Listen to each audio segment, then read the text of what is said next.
A couple of weeks ago, my husband and I were having this conversation about how a seemingly minor decision can end up affecting your whole life.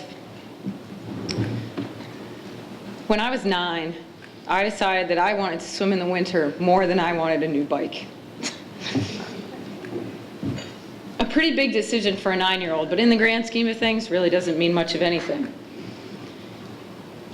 But who could have predicted then that I would end up standing here now? I swam year-round for 12 years after that.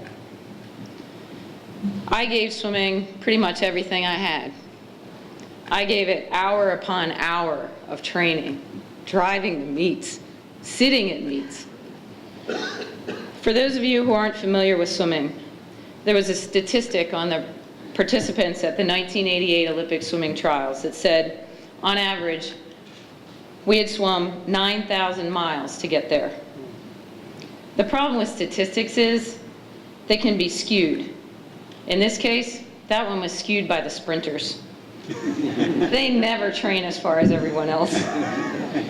If you exclude them, the number is really in excess of about 20,000 miles. So now you're thinking, these swimming people, they're crazy. And maybe we are.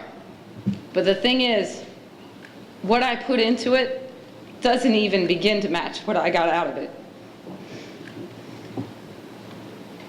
I have 13 years worth of great memories and some really funny stories. I have a group of friends all across the country that I know that I can count on forever. I have a college education from one of the greatest academic institutions in the country. And last, but certainly not least, I have my husband, Bruce Gemmel, my daughter, Erin, and a terrific stepson, Andrew. Because while Bruce was a swimmer, he was about 5 years ahead of me, and we didn't really know each other. But 5 years ago, Bob Matson, who was an inductee last year, had a 70th birthday party, and, well, there was Bruce.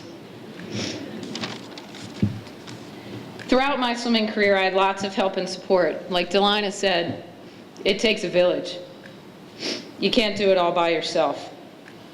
I had a mother who not only drove me here, there, and everywhere for practices and swim meets. She knew how to be supportive without being one of those crazy, pushy parents. And she taught me that the best kind of victory comes when you beat the other guy on their best day.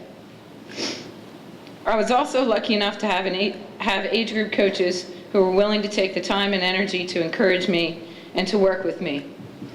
I think that age group coaches typically don't get enough credit. By the time athletes grow up and go on to succeed, the age group coach is long in the past. One in particular who I asked to be here tonight, Randy Knowlton, comes to mind.